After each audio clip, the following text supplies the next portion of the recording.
വന്യജീവി ആക്രമണം നമ്മുടെ സംസ്ഥാനത്ത് ഏറ്റവും അധികം ചർച്ച ചെയ്യപ്പെട്ടൊരു വിഷയമായിരുന്നല്ലോ. 3 ആഴ്ചക്കുള്ളിൽ 6 പേരുടെ ജീവനാണ് വന്യജീവി ആക്രമണത്തിൽ പൊലിഞ്ഞത്. പക്ഷേ ഇക്കാര്യത്തിലും അങ്ങേയറ്റം ഉദാസീനമായ നിലപാടാണ് സർക്കാരും വനം മന്ത്രിയും സ്വീകരിച്ചു കാണുന്നത്. പരിഹാരങ്ങളെക്കുറിച്ച് ചോദ്യങ്ങൾ വരുമ്പോൾ പരിഹാസമാണ് ഉത്തരവാദപ്പെട്ടവരുടെ ഭാഗത്തു നിന്നുള്ള മറുപടി. ഇത് ജനങ്ങളോട് കാണിക്കുന്ന നിസ്സംഗമായ നിലപാടാണ്. അതാണ് തുടക്കത്തിൽ തന്നെ പുറത്തു വന്നിരിക്കുന്നത്. സൂര്യനെല്ലിയിലെ മാരി എന്ന ആദിവാസി സ്ത്രീ കാട്ടാന ആക്രമണത്തിൽ കൊല്ലപ്പെട്ടു. അതിൻ്റെ അടുത്ത ദിവസം മന്ത്രി ആലുവ മൂന്നാർ രാജപാത വഴി സഞ്ചരിക്കുന്നുണ്ട്. പക്ഷേ മരണവീട് സന്ദർശിക്കാൻ ആക്രമണത്തിൽ പരിക്കേറ്റ് ആശുപത്രിയിൽ കഴിയുന്ന മാരിയുടെ കുട്ടിയെ കാണാൻ അദ്ദേഹം തയ്യാറാകുന്നില്ല. അപകടത്തിൻ്റെ തലേ ദിവസം തന്നെ ആ പ്രദേശത്ത് 17ഓളം ആനകൾ കറങ്ങുന്ന വിവരം RRT അറിയിച്ചു എന്നാണ് കേൾക്കുന്നത്. ഒരു മുൻകരുതൽ നടപടിയും എടുത്തിരുന്നില്ല. ഇതോടൊപ്പം തന്നെ വയനാടുണ്ടായ ആക്രമണം വലിയ അനാസ്ഥ വനം വകുപ്പിൻ്റെ ഭാഗത്തു നിന്നുണ്ടായി എന്നാണ് നാട്ടുകാർ പരാതിപ്പെടുന്നത്. വലിയ പ്രതിഷേധങ്ങൾക്കൊടുവിലാണ് നഷ്ടപരിഹാരം പ്രഖ്യാപിക്കുന്ന നിലയുണ്ടായത്. നഷ്ടപരിഹാരത്തിൻ്റെ കാര്യവും ഓർക്കേണ്ടതാണ്. കഴിഞ്ഞ LDF സർക്കാർ മരിച്ചവരുടെ ആശ്രിതർക്ക് 14 ലക്ഷം രൂപ നഷ്ടപരിഹാരമായി നൽകാനാണ് തീരുമാനിച്ചിരുന്നത്. ഇന്ന് ഭരിക്കുന്നവർ, അന്നത്തെ പ്രതിപക്ഷം പറഞ്ഞ കാര്യം ഇപ്പോൾ ഓർക്കുന്നത് നല്ലതാണ്. അത് 21 ലക്ഷം രൂപയാകും. അതായിരുന്നു അവരുടെ വാഗ്ദാനം.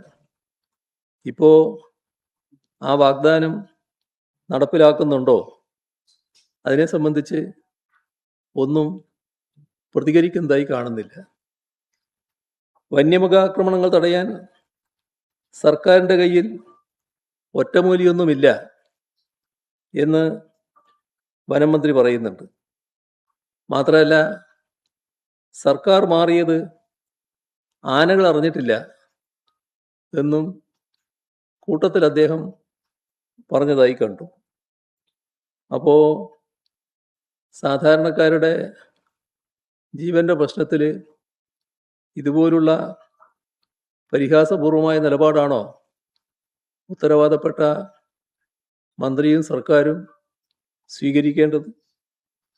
ഇത്തരത്തിൽ നിരുത്തരവാദപരമായ നിലപാട് ഉണ്ടായാൽ അത് തിരുത്തിക്കാനുള്ള ബാധ്യത മുഖ്യമന്ത്രിക്കുമില്ലേ?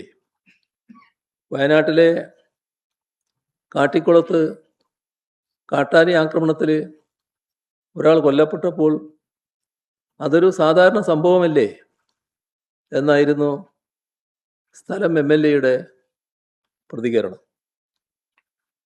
ഇവിടെയാണ് പഴയ കാര്യം ഓർക്കേണ്ടത്. പ്രതിപക്ഷത്തായിരുന്നപ്പോൾ വന്യജീവി ആക്രമണത്തിൻ്റെ പൂർണ്ണ ഉത്തരവാദിത്വം സംസ്ഥാന സർക്കാരിൻ്റെ മേൽ കെട്ടിവെച്ച് വലിയ പ്രചരണമാണല്ലോ നടത്തിയിരുന്നത്. എന്നാൽ വന്യജീവി സംരക്ഷണ ബിൽ ഭേദഗതി ഉൾപ്പെടെ പരിഹാരമാർഗങ്ങൾക്കായി സംസ്ഥാന സർക്കാർ നടത്തിയ ശ്രമങ്ങളോടെല്ലാം നിസ്സഹകരിക്കുകയാണ് ഇവർ ചെയ്തിരുന്നത്. അവരിപ്പോൾ പൂർണ്ണമായും ഒരു U-ടേൺ ഇക്കാര്യത്തിൽ സ്വീകരിച്ചു എന്നാണ് കാണാൻ കഴിയുക. എല്ലാവർക്കും അറിയാവുന്നതാണ്, 1972 ഇന്ദിരാഗാന്ധിയുടെ ഭരണകാലത്ത് കൊണ്ടുവന്ന കേന്ദ്ര വന്യജീവി സംരക്ഷണ നിയമമാണ് ഇത്തരമൊരു ദുരവസ്ഥക്ക് ഇടയാക്കിയത്. അതിന് ശാശ്വതമായ പരിഹാരത്തിനാണ് കഴിഞ്ഞ LDF സർക്കാർ പോരാട്ടങ്ങൾ നടത്തിയത്.